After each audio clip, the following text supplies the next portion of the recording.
ya, itu 1 sok. Diperkirakan sebagian ulama mengatakan 2,5 kilo, sebagian ulama mengatakan 2,7, sebagian ulama mengatakan 2,9, ada yang mengatakan 3 kilo. Kita yang paling selamatnya lah Pak, yang paling hati-hatinya kita ambil yang 3 kilo. Ya, kita ambil 3 kilo.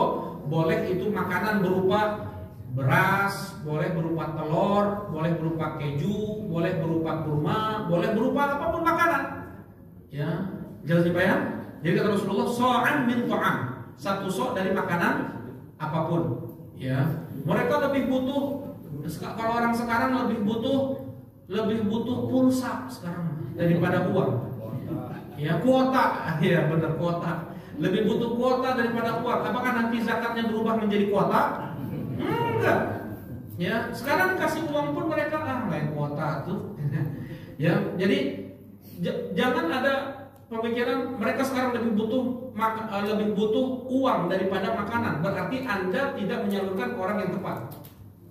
Yang namanya orang miskin itu untuk kebutuhan hari itu udah pas betul.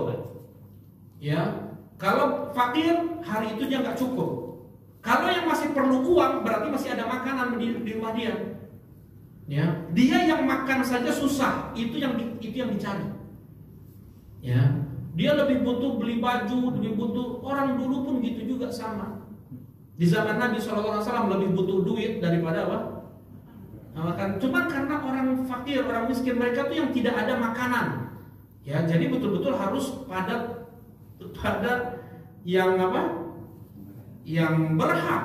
Jangan ini nggak ada ambil zakat masuk, tidak ada fisabilillah, tidak ada apa namanya mu'allaf qulubuhum. Ini semua hanya pada zakatul mal. Zakatul mal innamas shadaqatu lil fuqara wal masakin wal 'amilina 'alaiha wal mu'allafati qulubuhum wa fil riqab wal gharimin fi sabilillah wa bis sabil.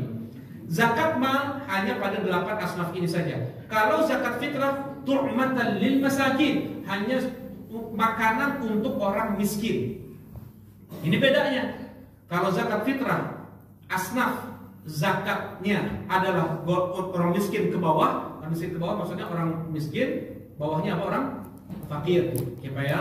Kalau zakat mal 8 golongan. Allah sebut di surat At-Taubah ayat 60. Surat At-Taubah ayat ke-60.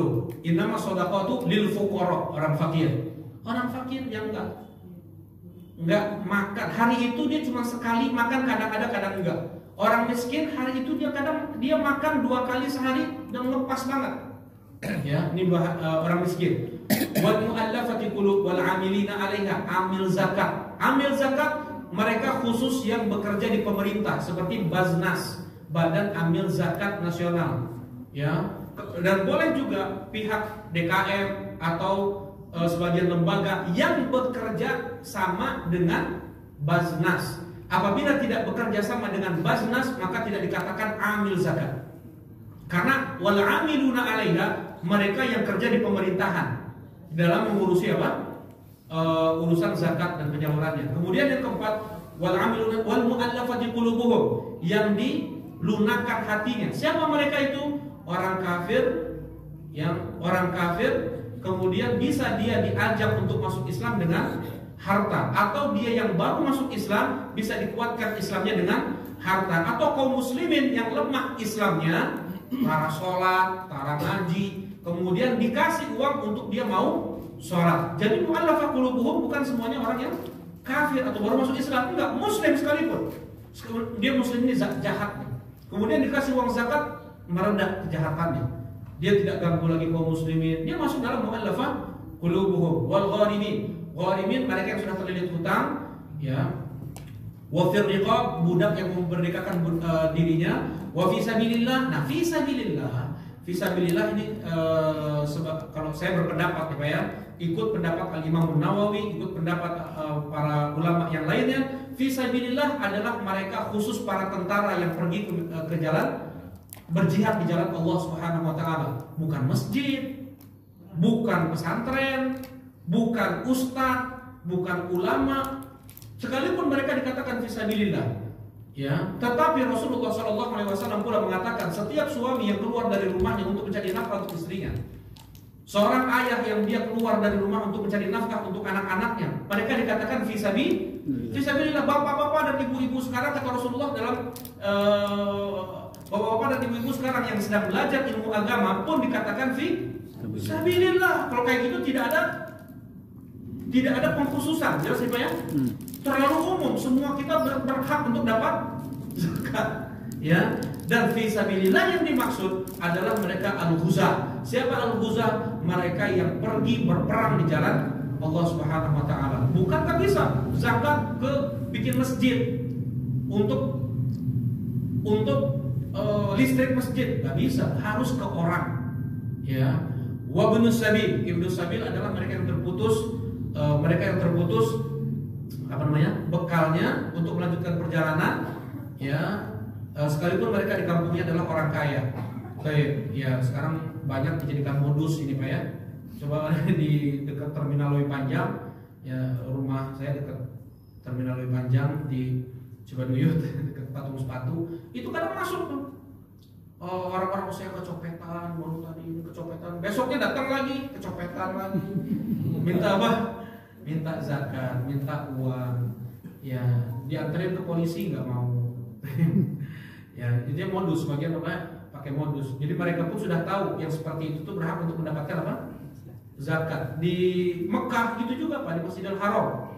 Ya, Bapak jangan ketipu juga, itu sebagian penampilannya ya orang Arab, sebagian orang-orang ini mampu dia minta saya kecopetan, kalian tasnya bolong. Ya, itu modus, bilang aja ayo kita ke polisi. Kita kita pergi ke polisi biar dilaporin. Mau mereka paling. Ya, ini namanya modus. Baik. Nah, zakatul mal. Zakatul mal, zakat dari harta, ya.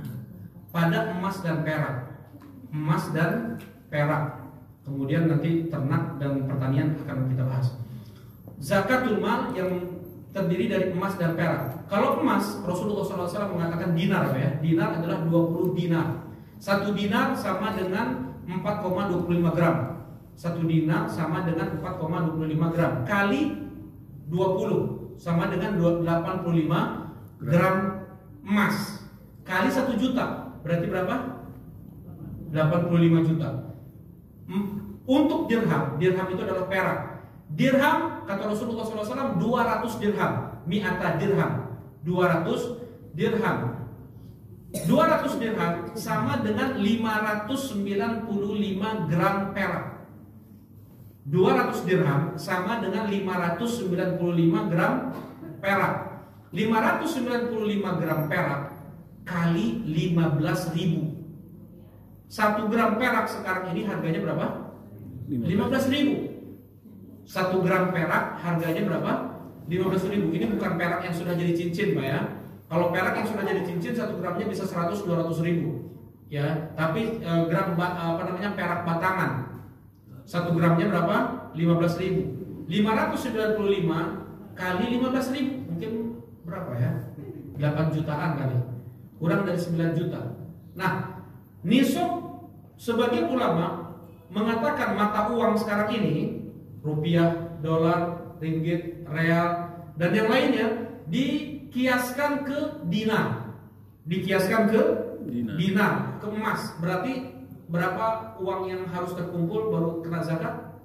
85 juta. Nah, sebagian ulama mengatakan kenapa harus dikiaskan ke dinar? Padahal perak pun, dirham pun dijadikan juga alat pertukaran oleh Nabi SAW dan ada zakatnya. Tadi berapa nisab perak? 8 juta. Coba Bapak ada kalkulator nggak, bisa di ini nggak? Apa? 595 gram kali 15.000. 595 kali 15.000. 595 kali 15.000. 8.925. Itu 9 jutaan. 8.925. Ya, jadi 9 jutaan gitu ya, Pak ya. Seseorang kenapa harus dikiaskan ke perak? Kenapa harus dikiaskan ke dinar? Dirham pun ada zakatnya juga di zaman Nabi Sallallahu Alaihi Wasallam dan juga dijadikan alat pertukaran di zaman Nabi Sallallahu Alaihi Wasallam. Karena itu sebagian ulama mengatakan ila adna nisabain, dikiaskanlah mata uang itu ke nisab yang paling rendah. Nisab Mana yang paling rendah, emas atau perak, Pak? Perak. Sekarang ini perak. Ketika seseorang punya uang 9 juta, kurang lebih nih Pak ya, 9 juta, maka dia sudah terkena nisab. Harus ada syarat yang kedua. Apa syarat yang kedua wajib zakat? Yaitu sampainya haul. Jadi harus ada 2 syarat. Yang pertama apa? Nisab. Sampai nisab. Yang kedua sampai haul. Haul ini apa? 1 tahun. Uang 9 juta mau ditaruh di bawah bantal, mau ditaruh di rekening bank, mau ditaruh di lemari, mau dia taruh disimpan di temannya, dititip ke temannya, mengendap selama 1 tahun, maka dikeluarkan 2,5%-nya. Punya uang 10 juta. Bulan sekarang ini tanggal berapa ya Pak ya? Rabiul Tsani ya. Kita masih Rabiul Awal. Rabiul Tsani kan? Tanggal berapa Pak? Tanggal 3. Tanggal 3 Rabiul Tsani kita punya uang 10 juta. Kemarin cuma punya uang 8 juta. Misalnya hari ini dia punya uang 10 juta, berarti sudah terkena nisab tanggal 3 Rabiul Tsani. Maka tanggal 3 Rabiul Tsani tahun depan uang tersebut nggak dipakai-pakai. Anak sakit nggak dipakai, itu dia berkurban nggak dipakai. Ini uang aman nih. Maksudnya uang aman apa? Uang nggak dipakai. Uang apa namanya? Uang dingin. Uang dingin, kemudian nggak dipakai, dia terus berada segitu, nggak naik. Kalau saya sempat turun uang ini 8 juta, berarti tidak terkena nisab, nggak ada yang dikeluarkan zakatnya. Kalau di bawah 9 juta tadi, tapi kalau sudah di atas nisab, pas nisab atau di atas nisab harus dicatat. Iya wayahnya mengganggu hartos mah Pak. Jadi kalau harus apa? Harus dia perhatian dengan uangnya, harus dia bisa mencatat.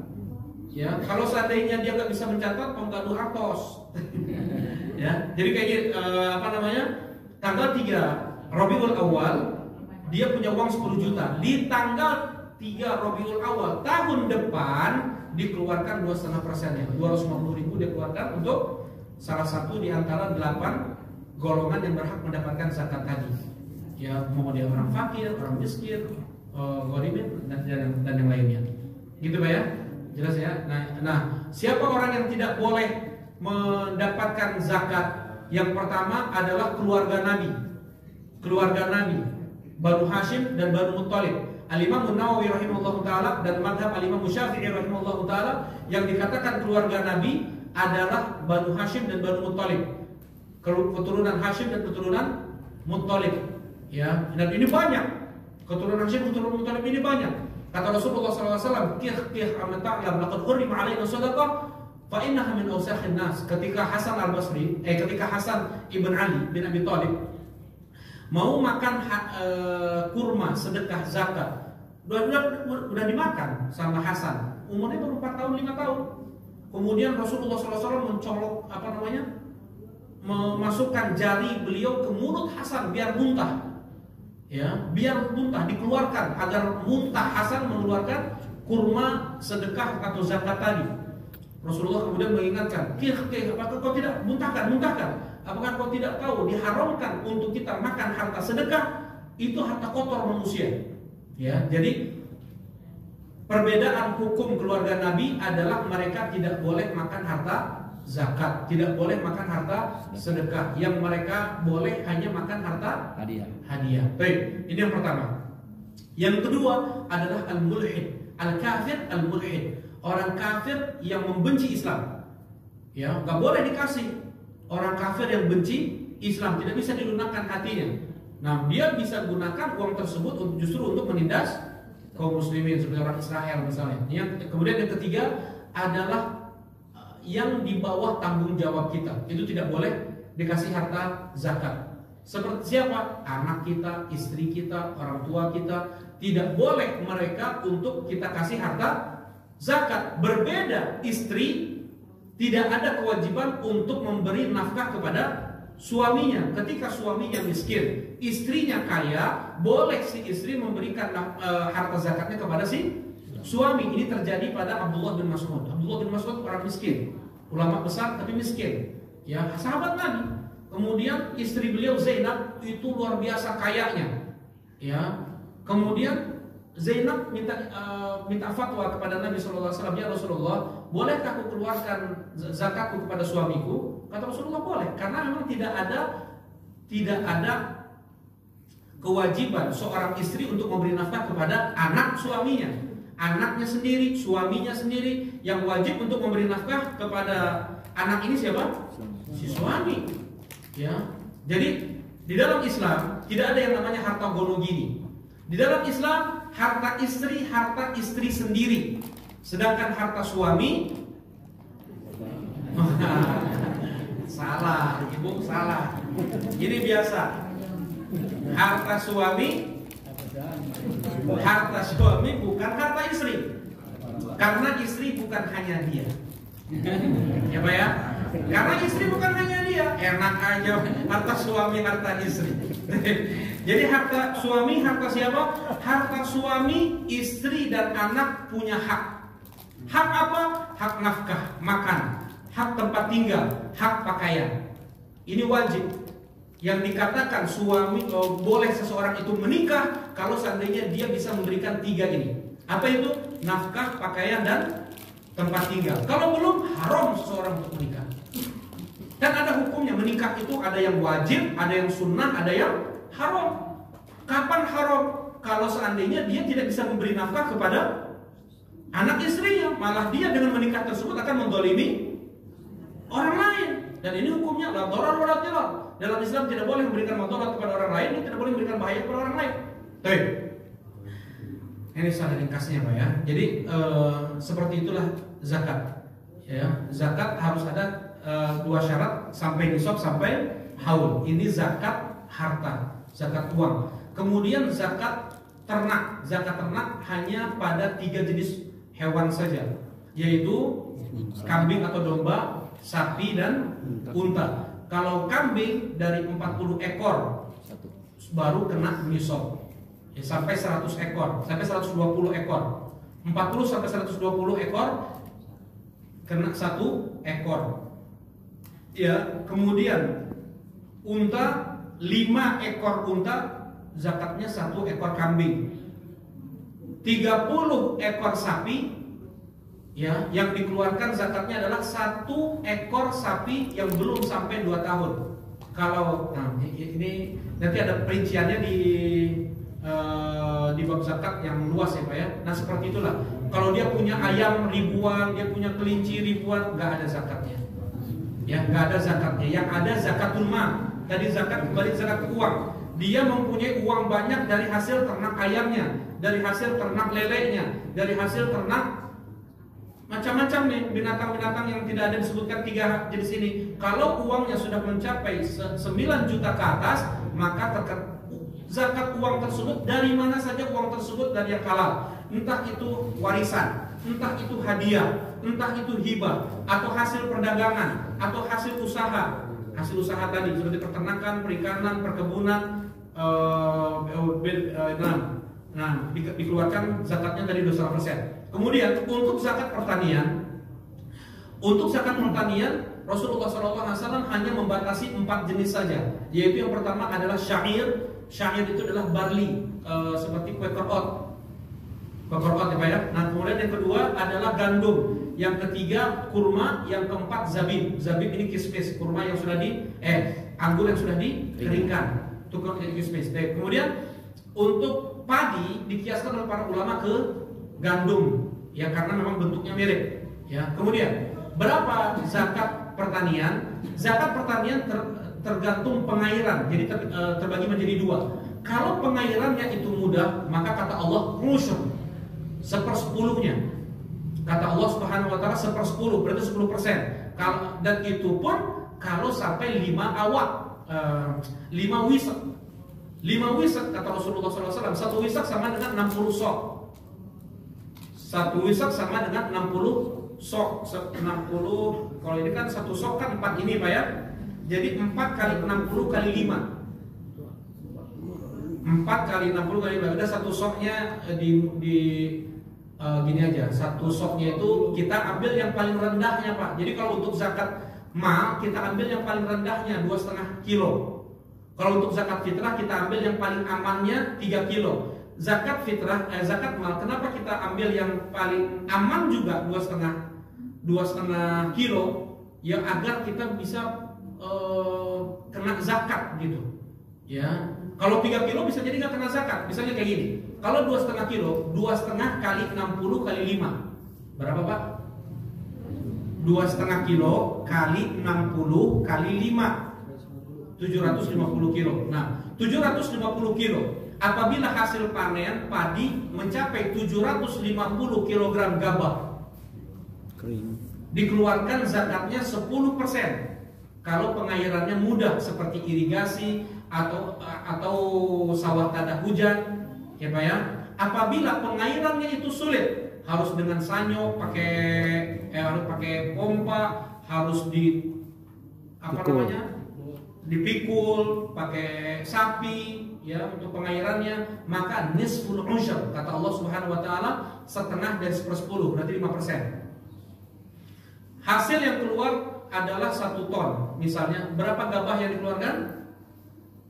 1 ton. Berapa gabah yang dikeluarkan? Kalau pengairannya mudah, 1 kintal. Kalau seandainya pengairannya sulit, 50 kilo.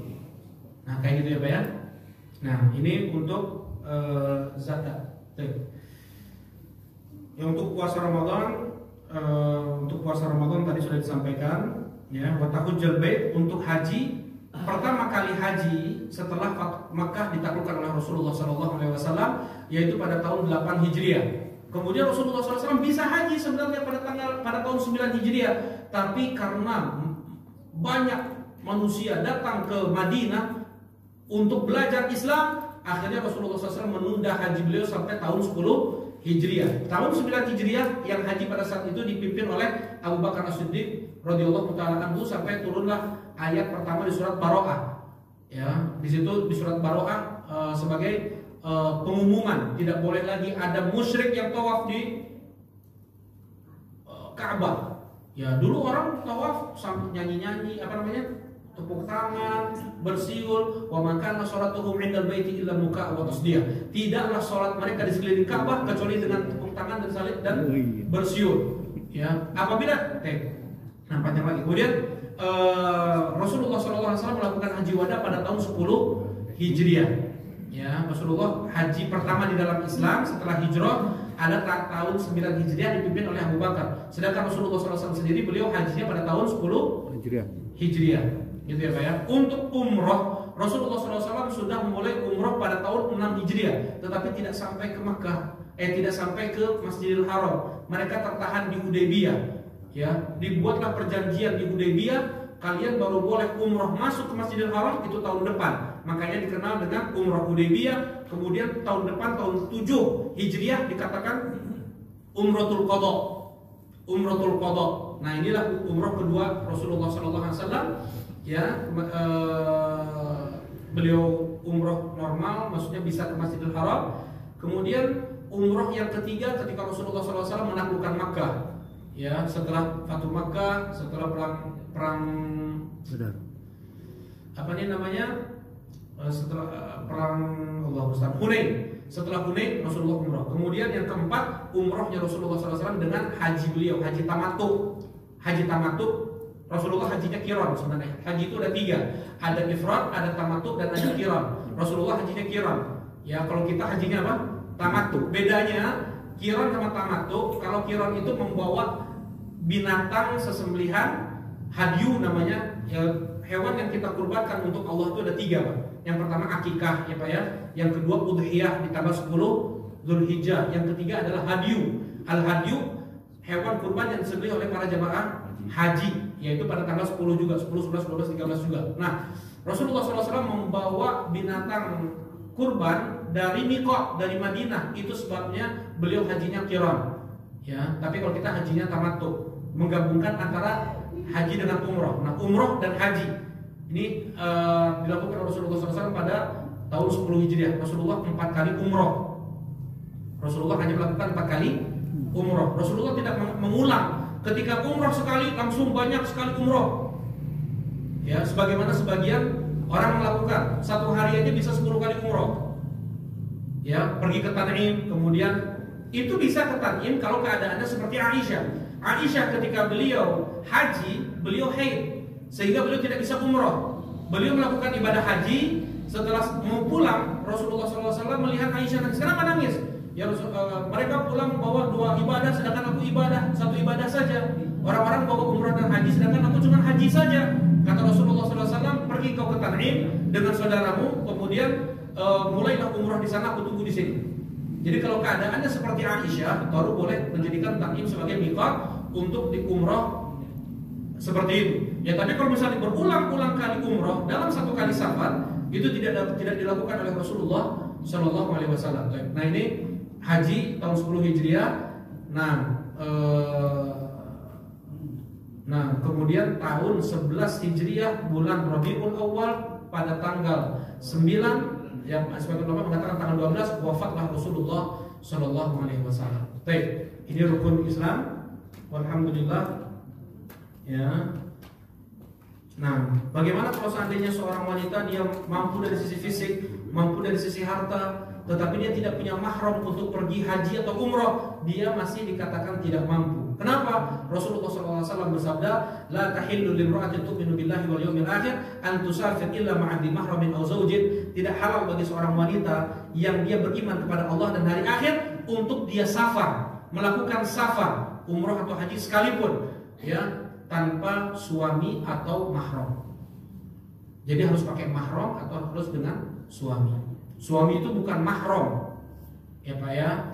Suami itu menjadi halal karena ada akad nikah.